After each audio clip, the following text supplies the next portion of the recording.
Hello students, कैसे सारे लोग। उम्मीद करता हूँ बिल्कुल ठीक होंगे। मैं मनीष आप सभी का वेलकम करता हूँ अपने यूट्यूब चैनल HBC हर बच्चे की क्लास के अंदर। बच्चे, अब हम लोग की सेकंड यूनिट चल रही है money and banking. National income हम लोग कंप्लीट कर चुके हैं। जाओ उस वीडियो कंप्लीट करो, सारे लेक्चर्स अवेलेबल हो चुके हैं आपके यूट्यूब पर। आज हम लोग बात कर रहे हैं मनी एंड बैंकिंग की। मनी एंड बैंकिंग के अंदर हम लोग एक टॉपिक कर चुके हैं बार्टर सिस्टम। आज जो हम लोग स्टार्ट करने जा रहे हैं that is called money supply. चलिए बिना किसी देर के अपने टॉपिक पर बढ़ते हैं हम लोग। Money supply.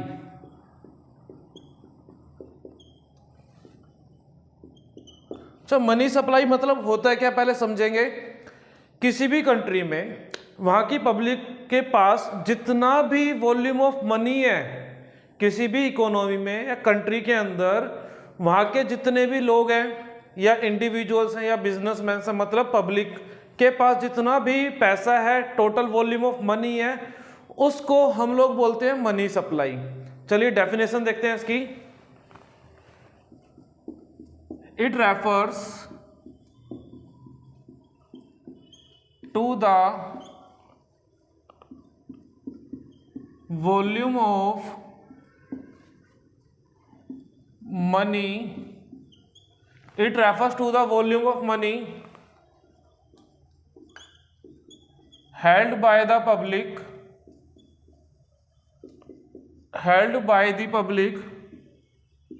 at a particular point of time,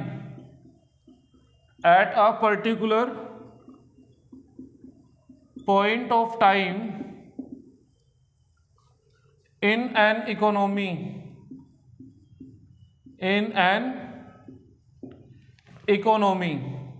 देखिए क्या कह रहा है।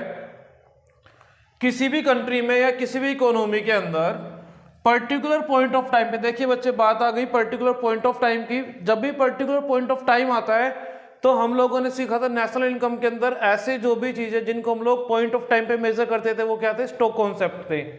तो हम लोग कह सकते हैं जो मनी सप्लाई है वो क्या है, एक स्टॉक कॉन्सेप्ट है। दोबारा डेफिनेशन देखते हैं। किसी भी इकोनॉमी में यानी किसी भी कंट्री के अंदर पर्टिकुलर पॉइंट ऑफ टाइम पर, एक फिक्स पॉइंट ऑफ टाइम पर वहां की पब्लिक के पास जो भी वॉल्यूम है, मतलब क्वांटिटी ऑफ मनी है, उसको क्या बोलते हैं हम लोग, मनी सप्लाई बोलते हैं। अब यहां पर दो चीजों का मतलब समझते हैं। फर्स्ट बात करते हैं हम लोग पब्लिक के अंदर क्या आता है। इट इंक्लूड्स इंडिविजुअल्स, यानी कि आप और हम लोग, एंड बिजनेस फर्म्स। क्या? Business firms. वहां पर जितने भी बिजनेस फर्म्स हैं या फिर आप लोग, हम लोग, वो किसका पार्ट बनेंगे, पब्लिक का पार्ट बनेंगे। कुछ जगहों पर आप लोग पब्लिक मतलब गवर्नमेंट भी होता है, लेकिन इस चैप्टर में जब हम लोग मनी सप्लाई बात कर रहे हैं तो हम लोग पब्लिक के अंदर गवर्नमेंट को इंक्लूड नहीं करेंगे। तो हम लोग लिख सकते हैं it does not include government. It does not include government, चाहे गवर्नमेंट किसी भी लेवल की हो, सेंट्रल गवर्नमेंट है, स्टेट गवर्नमेंट है, लोकल गवर्नमेंट है या वहां की म्यूनिसिपल गवर्नमेंट है, किसी भी लेवल की गवर्नमेंट होगी, उसको हम लोग पब्लिक का पार्ट नहीं मानेंगे। पब्लिक के अंदर लेंगे सिर्फ इंडिविजुअल्स, यानी कि वहां के आम लोगों को, और वहां के जो बिजनेसमैन है या जो बिजनेस फर्म्स है सिर्फ उन्हीं को इंक्लूड करेंगे पब्लिक के अंदर। आई होप आपको पब्लिक का मतलब क्लियर हुआ होगा। अब हम लोग बात करते हैं, हम लोगों ने देखा था ये क्या है, पॉइंट ऑफ टाइम की बात करता है। किसकी बात करता है? Point of time, particular point of time की बात कर रहे हैं। अगर पॉइंट ऑफ टाइम आ रहा है तो हम लोग कह सकते हैं it is a stock concept. हम लोगों ने देखा था मनी, जब नेशनल इनकम पढ़ रहे थे हम लोगों ने देखा था स्टॉक एंड फ्लो वेरिएबल्स के अंदर स्टॉक वेरिएबल्स क्या होते थे, जिनको पॉइंट ऑफ टाइम पे मेजर करा जा सकता है। तो मनी सप्लाई को भी क्या कह रहा है, पर्टिकुलर पॉइंट ऑफ टाइम पे मेजर करने की बात कर रहा है। अगर पर्टिकुलर पॉइंट ऑफ टाइम है तो बच्चे क्या आएगा, ये स्टॉक कॉन्सेप्ट हो जाएगा। आई होप आपको मनी सप्लाई की डेफिनेशन क्लियर हुई होगी। आप लोग इसको नोट कर लीजिएगा। अब हम लोग बात करते हैं मेजर्स ऑफ मनी सप्लाई की। किसकी बात करेंगे? Measures of money supply. तो मेनली हमारे पास 4 मेजर्स हैं मनी सप्लाई को, यानी कि मनी सप्लाई को मेजर करने के लिए हमारे पास 4 मेथड्स होते हैं। नंबर 1 M1 होता है CC plus DD plus OD। CC plus DD plus OD। CC मतलब करेंसी एंड कोइंस। CC मतलब करेंसी नोट्स की बात कर रहा है, और दूसरा C मतलब कोइंस।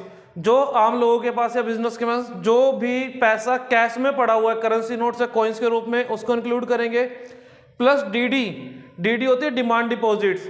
बच्चे जैसे आप लोगों को मालूम होगा, आप लोगों का क्या होता है, सेविंग अकाउंट होता है, आपके फादर का, मदर का, फैमिली मेंबर्स का, ब्रदर सिस्टर का बैंक अकाउंट होगा, जिसके अंदर वो सेविंग अकाउंट के अंदर अपनी सारी की सारी सेविंग डिपॉजिट करते हैं, और उस सेविंग को वो अपनी डिमांड के अनुसार जब भी उनको नीड होती है, यानी कि उनकी डिमांड पर कभी भी पैसे को विदड्रॉ कर सकते हैं। विदड्रॉ यानी कि निकाल सकते हैं पैसे को, चाहे वो चेक से निकाले, चाहे ATM के थ्रू निकाले, चाहे वो फोन पे, पेटीएम, आज की डेट में बहुत सारी ऐप्स हो चुकी हैं, किसी भी तरीके से पैसे को यूटिलाइज कर सकते हैं। यानी कि पैसा उनके अकाउंट के अंदर है, लेकिन वो उनकी डिमांड पे यूटिलाइज होता है। जब उनको नीड होगी वो उस पैसे को तभी यूज करेंगे। तो ये क्या हो गई बच्चा, डिमांड डिपॉजिट्स हो गई। देन आता है OD कौन सी है? Other deposits held by RBI। वो अदर डिपॉजिट्स जो किसके पास जमा है? RBI के पास जमा है, यानी कि किसी भी इकोनॉमी के सेंट्रल बैंक के पास है। इंडिया की बात कर रहे हैं तो RBI को लेके चल रहे हैं हम लोग। इंडिया केस में RBI के पास जो भी अदर डिपॉजिट्स हैं। अच्छा, अब अदर डिपॉजिट्स किसके होंगे? हम लोगों ने बात तो कर ली है कि इसके अंदर गवर्नमेंट को इंक्लूड नहीं करेंगे। किसको इंक्लूड नहीं करेंगे? गवर्नमेंट को इंक्लूड नहीं करेंगे। तो पैसा किसके होगा? जो RBI है उसका किसका पैसा होगा? जो विदेशी गवर्नमेंट होगी। जैसे कि इंडिया में बहुत सारी बाहर की फर्म्स आ चुकी हैं, या international organisation like WHO, UNO, UNICEF, ये सारी जो इंटरनेशनल ऑर्गेनाइजेशंस हैं, उन सबको क्या करते हैं, बैंक फैसिलिटी की नीड होती है। वो सारी बैंकिंग फैसिलिटीज उन इंटरनेशनल ऑर्गेनाइजेशंस को बच्चे कौन देता है? RBI, यानी कि इंडिया में RBI प्रोवाइड करेगा। तो RBI के पास जितना भी पैसा जमा है, किसका? जो भी इंटरनेशनल ऑर्गेनाइजेशन है, उन सब के पैसे को हम लोग OD के अंदर इंक्लूड करते हैं। तो एक एक करके देखते हैं वापस इनका मतलब होता क्या है। Number one CC currency and coins held with public का मतलब आप लोगों ने ऊपर देखा है, वहां की आम जनता या वहां के जो बिजनेस फर्म्स हैं, बिजनेसमैन हैं। नेक्स्ट वर्ड है DD बोले तो डिमांड डिपॉजिट्स। कौन से deposits? Demand deposits held with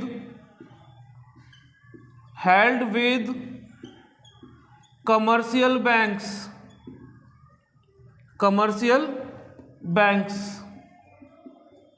ठीक है भाई, यानी कि आप लोगों का पैसा जो भी कमर्शियल बैंक्स के पास जमा है, SBI में, PNB में, या जितने भी कमर्शियल बैंक्स हैं, उनके पास जो आप लोगों का पैसा जमा है, जिसको आप लोग अपनी डिमांड के अनुसार जब भी आपको नीड होती है उसको आप लोग क्या कर सकते हो? विदड्रॉ कर सकते हो, चेक के थ्रू, ATM के थ्रू, फोन पे, गूगल पे, पेटीएम, बहुत सारी ऐप्स आ चुकी हैं।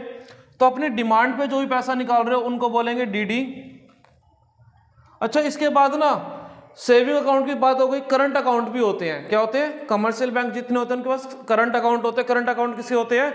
जो बिजनेसमैन होते हैं, बिजनेस फर्म्स होती हैं, उनके पास जो भी करंट अकाउंट के अंदर पैसा है वो अपनी अकॉर्डिंग, अपनी नीड के अकॉर्डिंग, अपनी डिमांड पे जब मर्जी विड्रॉ कर सकते हैं। तो सारा करंट अकाउंट का पैसा और सारे सेविंग अकाउंट का पैसा बच्चे DD के अंदर आ जाएगा। किसके अंदर आ जाएगा? DD के अंदर आ जाएगा। देन हम लोग बात करते हैं OD क्या है? Other deposits. OD क्या है? Other deposits held with RBI। Basically यहां पर क्या था? सेंट्रल बैंक होता है। मैं कंसीडर कर रहा हूं इंडिया की, तो इंडिया का सेंट्रल बैंक RBI है। तो RBI के पास जो भी पैसा जमा है, किसका पैसा? वो ध्यान देने वाली बात है।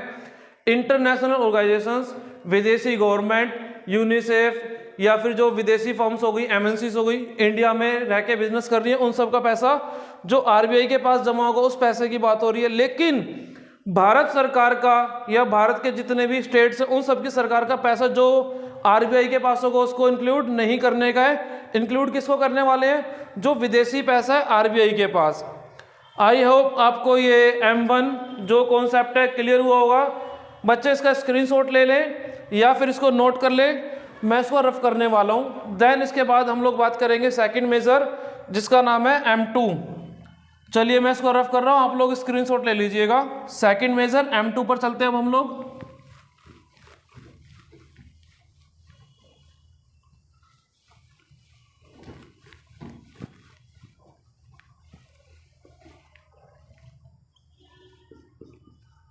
Second major M2। M2 क्या होता है? M1 प्लस टाइम डिपॉजिट्स या फिर ऐसे कहो आप लोग savings with post offices. Savings with post offices. तो M1 में जो भी पैसा आया था सीसी, डीडी, ओडी वो सारा, प्लस जो आप लोगों ने पोस्ट ऑफिस में पैसा जमा किया है वो सारा।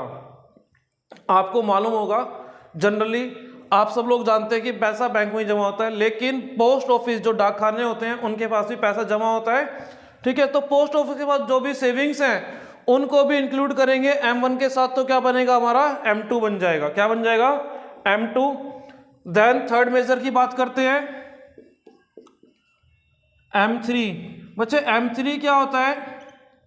सॉरी M3 की तो बात कर ही रहे हम लोग। तो M3 होता है M1 plus time deposits, time deposits with banks. अच्छा M1 तो आपको मालूम हो चुका है, सीसी, डीडी, ओडी। ठीक है, अब बात करते हैं किस चीज की हम लोग? Time deposit. अच्छा टाइम डिपॉजिट क्या होता है?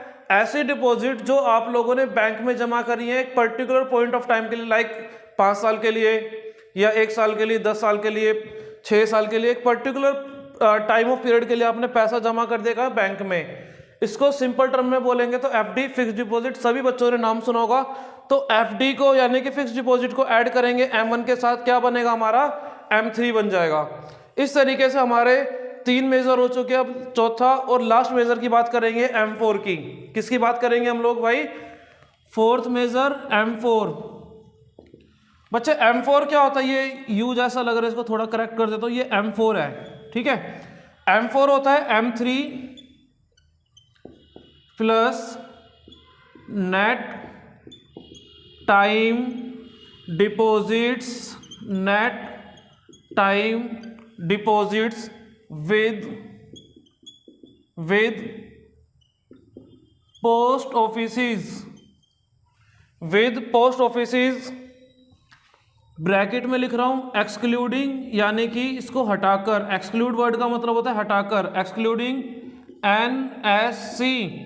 NSC की फुल फॉर्म होती है बच्चा नेशनल सेविंग सर्टिफिकेट। NSC की सेविंग फुल फॉर्म क्या हो गई? National saving certificate. मैं लिख देता हूं एक जगह पर, या चलो पहले इसको समझ लो होता क्या है। जिस तरीके से आप लोगों ने क्या किया, बैंक्स के पास एफडी कराई एक पॉइंट ऑफ टाइम के लिए, 5 साल के लिए, 6 साल के लिए, 2 साल के लिए, 10 साल के लिए पैसा जमा करा है बैंक के पास एफडी के तौर पे। ऐसा ही कुछ पैसा जमा होता है जो 5 साल, 10 साल या उससे ज्यादा पीरियड के लिए जमा हो सकता है। किसके पास? पोस्ट ऑफिस के पास। ये उस पैसे की बात कर रहा है। तो M3 के अंदर जो आया, M3 आप लोग ऊपर देख रहे हो, M3 के अंदर जो भी पैसा है प्लस जो एफडी जमा कराई है आपने किसके पास? पोस्ट ऑफिस के पास, उनको इंक्लूड करेंगे तो क्या बन जाएगा? M4 बन जाएगा। अब बात करते हैं NSC, national saving certificate. Full form आप लिख लीजिएगा NSC को, या फिर मैं यहां बॉक्स में बना के लिख देता हूं NSC, यानी कि नेशनल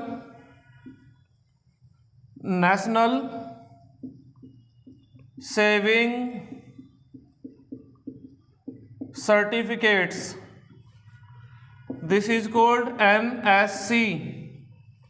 अच्छा NSC होता है क्या है? पहले जरा इसका समझते थोड़ा सा। एक्चुअली जो NSC एक बहुत बड़ी स्कीम थी, एनएससी है क्या, एक स्कीम है, आज भी चल रही है। इसके अंदर आप लोग क्या करते हो, पैसे जमा करते हो 5 साल के लिए, 10 साल के लिए, 15 साल के लिए, 20 साल के लिए, मतलब एक तरह की एफडी हो गई। बच्चे ये जो चीज़ है ना, याली नेट टाइम डिपॉजिट, ये भी काफ़ी हद तक कुछ वैसी ही है, लेकिन यहाँ पर एक बेनिफिट मिलता है इस स्कीम के अंदर। अगर आप लोग पैसे जमा कराते हो 5 साल के लिए, 10 साल के लिए, 20 साल के लिए, 15 साल के लिए, जो भी पीरियड आप लोगों को सूटेबल हो उसके लिए पैसे जमा करा सकते हो। बेनिफिट क्या होते हैं इस स्कीम के अंदर, जब आप लोग उस सेविंग को निकलवाते हो वो आपकी इनकम के अंदर काउंट होता है। जो आप लोगों ने बैंक से सेविंग पैसा जमा करा रखा है वो आपका इनकम का पार्ट बनता है और इनकम के ऊपर टैक्स लगता है।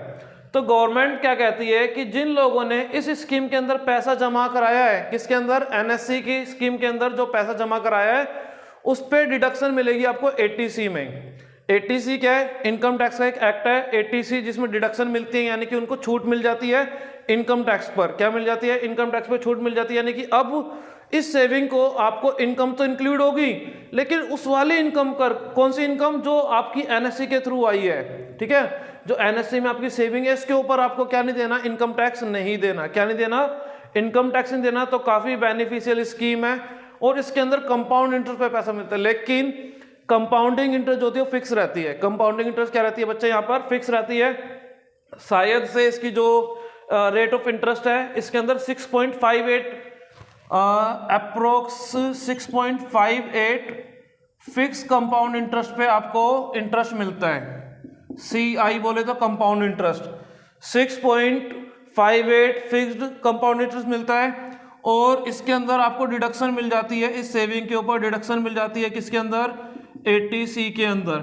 हालांकि एनएससी इतना ब्रॉड आपके सिलेबस में तो है ही नहीं, मैं आपको फिर भी बता रहा हूं। मैं थोड़ा सा आपको इसलिए बताना चाह रहा हूं इसको, जो बच्चे सेविंग करते हैं वो जनरली अपनी सेविंग अपने घर के अंदर अलमीरा में, गुल्लक में या फिर कहीं और रखते हैं। तो भाई जो बच्चे सेविंग करते हैं या जो बच्चे सेविंग नहीं करते हैं उनके लिए एक चीज़ मैं बोलना चाहूँगा इस वीडियो के थ्रू कि आप लोग अपनी सेविंग्स को इंक्रीज करें और उसको घर में जमा कराने के बजाय कुछ ऐसी स्कीम्स ढूंढें, जैसे कि एनएससी हो गई। इस ऐसी स्कीम के अंदर आप लोग पैसा जमा करें, आपको नॉर्मल सेविंग बैंक अकाउंट से ज़्यादा रेट ऑफ इंटरेस्ट मिल जाएगा और अगर आप लोग फ्यूचर में पैसे निकालते हो आपका इसके ऊपर डिडक्शन भी मिल जाएगा एटीसी के अंदर। और भाई मैं तो आप लोगों को एक ही बात बोलूँगा अगेन कि सेविंग्स को ज़्यादा से ज़्यादा करें ताकि आप लोग फाइनेंशियली सेल्फ इंडिपेंडेंट बन पाएँ। ज़्यादा तो नहीं, जितना बन सकते हो, जितना सेविंग है आप लोगों के पास उसके थ्रू थोड़ा बहुत आप लोग सेल्फ इंडिपेंडेंट बने फाइनेंशियली। अब इसके साथ बच्चे हमारे जो भी तीनों चारों मेजर्स थे मनी सप्लाई के, 4 मेजर्स थे, M1 पहले पढ़ लिया, रफ कर दिया था, उसके बाद M2, M3, M4 I hope आपको अच्छे से क्लियर हुए होंगे। आप प्लीज इसका स्क्रीनशॉट ले लें या इसको नोट कर लें। और भाई एक बात जो बार बार आप लोगों को बोलता हूं, प्लीज क्या करना है, वीडियो के नोट्स आप लोगों ने बनाने हैं। किसके नोट्स बनाने हैं, जो भी वीडियोस आप लोग देख रहे हो इनके प्रॉपर नोट्स मेंटेन करने हैं ताकि आप लोगों को मैक्सिमम बेनिफिट मिल पाए। और जो बच्चा ऐसा काम करेगा मेरी बात मान के भाई गारंटी के साथ 90% से ऊपर आने वाले इसको इकोनॉमिक्स के अंदर। चलिए मैं इसको रफ कर रहा हूं, इसके बाद हम लोग बात करते हैं कुछ इंपॉर्टेंट फैक्ट अबाउट किसके मनी सप्लाई के। चलिए रफ करता हूं, ये ऊपर का पूरा रफ कर रहा हूं मैं।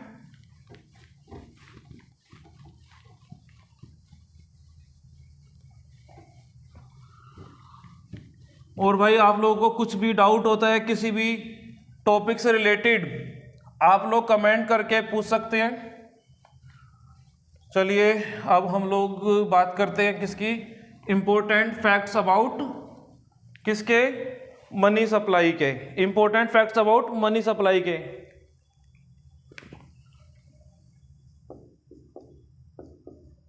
Important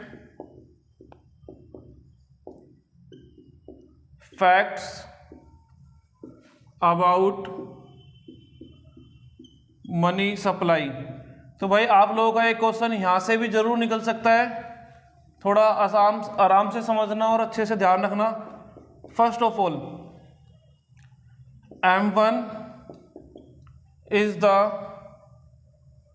M1 is most liquid in nature.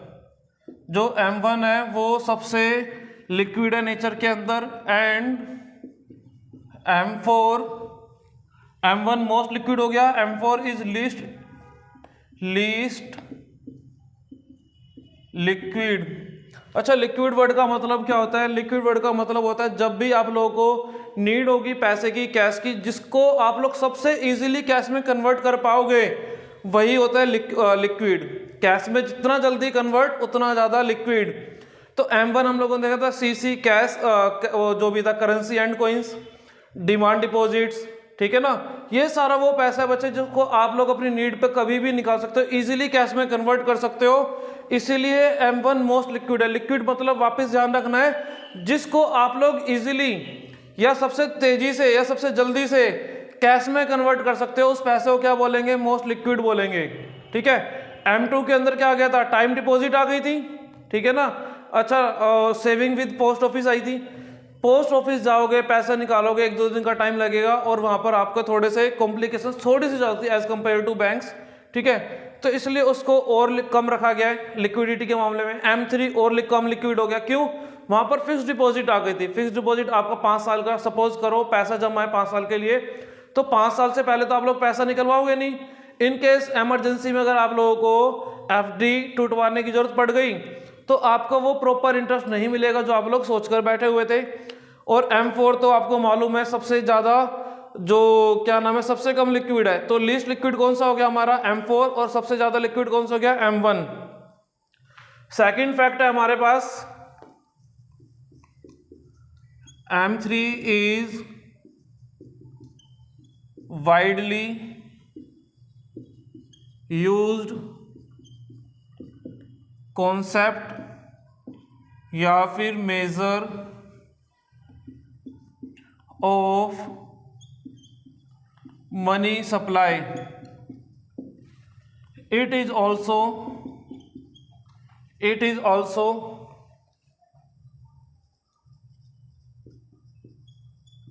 known as aggregate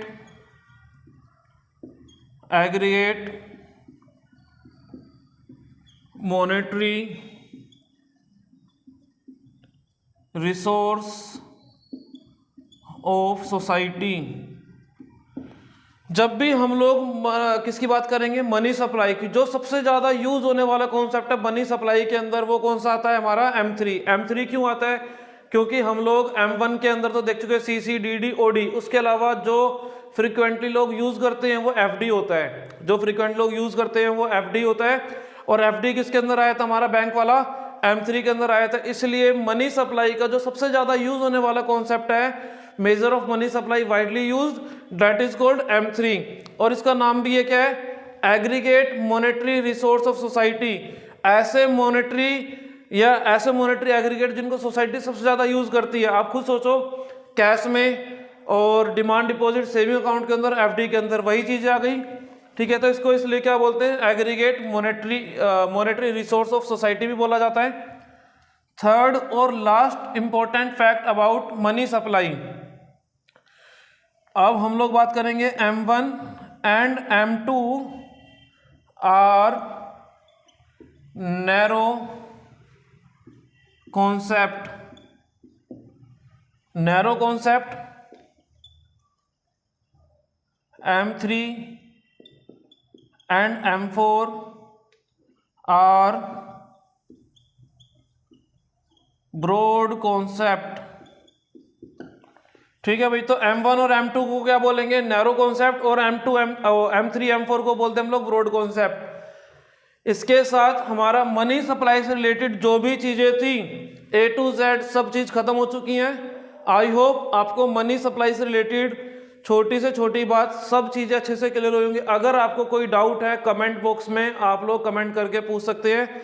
चलिए मैं थोड़ा साइड देता हूं, आप लोग इसका स्क्रीनशॉट ले लें, एक प्रॉपर स्क्रीनशॉट लें इसका। बाद में इनके प्रॉपर आप लोगों ने क्या करने हैं? नोट्स मेंटेन करने हैं, तभी आप लोगों को बेनिफिट मिलेगा। अगर आप लोग वीडियो देख के एग्जाम देने चले गए तो आप लोगों को कोई बेनिफिट भाई नहीं होने वाला है। पेपर अल्टीमेटली आपने ही करना है, भगवान जी नहीं आएंगे। और आपने करना है तो मेहनत करनी पड़ेगी, इसके प्रॉपर नोट्स मेंटेन बनाने हैं। मनी सप्लाई इसके साथ हमारा खत्म होता है। अब हम लोग मिलेंगे नेक्स्ट वीडियो में एक अगले टॉपिक के साथ, जिसमें हम लोग पढ़ेंगे बच्चे कमर्शियल बैंक के बारे में। और एक चीज़ चलते टाइम पर जो मैं हर बार बोलता हूँ, please like, subscribe and share my channel. ज़्यादा से ज़्यादा अपने फ्रेंड्स को, जितने भी क्लासमेट्स हैं उनके साथ शेयर करें, ताकि सभी लोग अपनी क्लास 12th की इकोनॉमिक्स को बोर्ड एग्जाम से पहले कवर अप कर पाएँ। चलिए बाय बाय, टेक केयर, मिलते हैं नेक्स्ट वीडियो के अंदर।